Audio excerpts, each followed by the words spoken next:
buy this, that a 4th and 20 should be kicked around as an alternative to an onside kick? So I believe that at some point, you know, God willing, this show keeps going, and there's no reason it wouldn't, we're going to have a topic, do you like this new rule change? I think this rule change is happening in the next 5 years. Where they do I don't know if it's 4th and 20 or 4th and 15 or 4th and 17, whatever it is. And here's the thing that to me, Brew, is so interesting about it. It actually, if you look at the numbers the last 5 years, onside kick percentage, 4th and 15 conversion, 4th and 20 conversion. It's not hugely different. 4th and 20 is not that much more successful than the new onside kick. But man, oh man, it would feel like it was. Oh, yeah. It would feel like, we just got, like, we can do it. And so I just think, you know, again, I wouldn't want it ever to become a 1 in 3 chance, like super easy, because then the end of games would feel too arbitrary and building a big lead early would feel less meaningful. Right. I would still want it to be very difficult, but I also would I think it's cooler if it is your best players deciding your 1 in 10 shot rather than whether or not your kicker has worked on these little trick shots that now you have to do for onside kick recoveries. Yeah, look, it would be exciting. By your numbers, Nick, maybe it should be 4th and 17 or something like that. With the numbers that were in that graphic. It would be exciting. It just feels too gimmicky to me. It does. It feels too gimmicky. And call me old school, call me barbaric, call me a caveman. Maybe go back to the old kickoff. I mean, go back to the old kickoff. They played that way for what, 95 years or whatever it was? Go back to that. Let's address this proposal about replacing onside kicks with a 4th and 20 attempt. First of all, look at what happened with the kickoff rules this past season. Returns increased across the board. Excitement went up. Fan engagement improved. So, I fundamentally disagree with anyone who's automatically dismissive of this idea. And then we have to examine these statistics they're throwing around. Come on, seriously? I can't believe they're even presenting this data as if it's meaningful. Think about it critically. Which teams do you imagine are attempting 4th and 20 situations? At what point in a game are these plays occurring? What's the game context? Usually, it's desperation time. Usually, it's when a team is getting beaten fairly soundly. Usually, it's when the outcome is already essentially decided.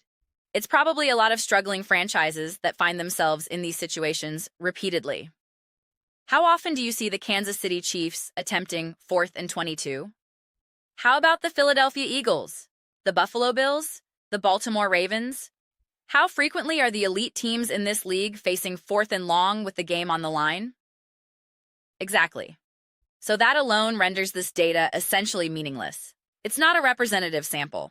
Beyond that, most teams have these dramatic 4th and long plays tucked away in their playbooks. They have them rehearsed, they have them ready for specific moments.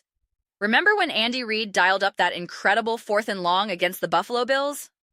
That was an amazing moment. That was awesome television.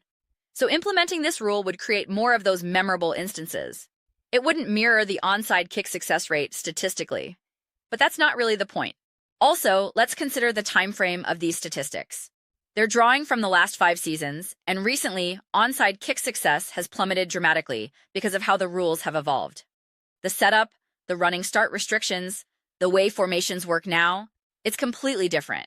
So 4th and 20 is a perfectly reasonable alternative.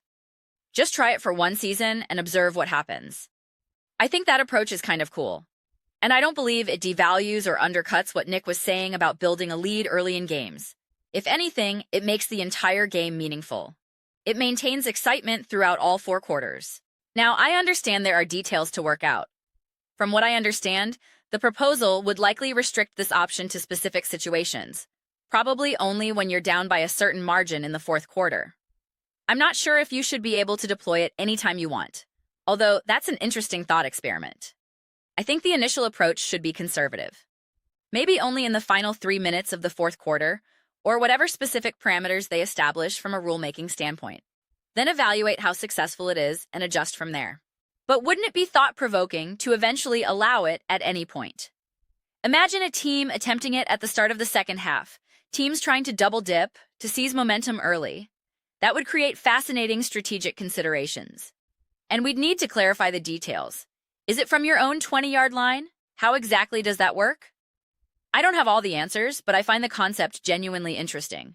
At minimum, it creates opportunities for additional excitement. You're going to see 20-yard passes, deep shots downfield. Everyone claims to love the deep ball. That's all I ever hear about. Deep ball this, deep ball that. Well, here you go. You'll have moments resembling Hail Mary attempts. You might see hook and ladder laterals, creative gadget plays designed specifically for these situations. Teams will develop a handful of 4th and 20 concepts specifically for onside kick replacement moments. And consider the late game scenarios. You're down by 4 points with an awkward score differential. There are 35 seconds remaining on the clock. Under the current system, it's an onside kick, and honestly, there's almost no chance. You're watching, and on the rare occasion when a team actually recovers one, like the Packers recovering against the Bears, your reaction is, "What did I just witness? I don't believe it." But realistically, you're mostly just thinking, "Please don't mess this up." It's a formality. Under the new proposal, when you're watching a 4th and 20 attempt serving as the onside kick replacement, your reaction shifts. You think, all right, this makes me uncomfortable.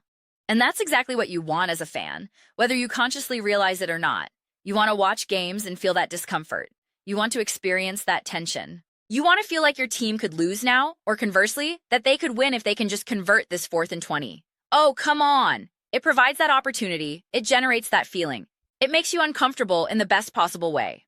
That's what football is ultimately about. So I'm all for it. I'm all for evolution. I'm all for growth and adaptation. That's the way forward. And remember, the NFL can always revert if something doesn't work. They took a chance on reviewing pass interference. They implemented it, didn't like the results, and said, all right, we're not doing that anymore. They changed the kickoff rules dramatically, and people had panic attacks about it. Yet football remains just as enjoyable, just as compelling, just as thrilling. The only individuals complaining are the ones with maybe 5 years left on this planet, clinging to how things used to be. I don't know what to tell them. In the 1950s, football was played with leather helmets. Okay, that's great. Fantastic. But we've moved on. I embrace change, especially when it preserves the fundamental nature of the sport. They're not suggesting touchdowns become worth 8 points. They're not proposing that scoring from beyond 30 yards earns 7 points instead of 6. They're not adding a 3-point line, essentially transforming the game's core mathematics. That would be fundamentally altering football. Instead, they're doing what the NFL has consistently attempted to do. First, make the game safer, which I fully, wholeheartedly support. And second, transform moments that were previously afterthoughts into must-see television. Imagine someone converting a 4th and 20 in the Super Bowl. Oh my goodness. The drama, the tension, the legacy implications.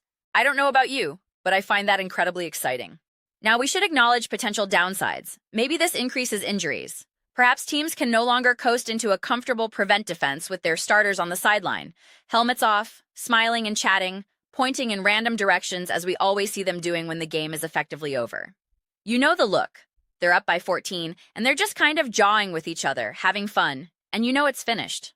Under the new rule, if the opposing team scores a touchdown, then converts a 4th and 20, suddenly they're only down by 7.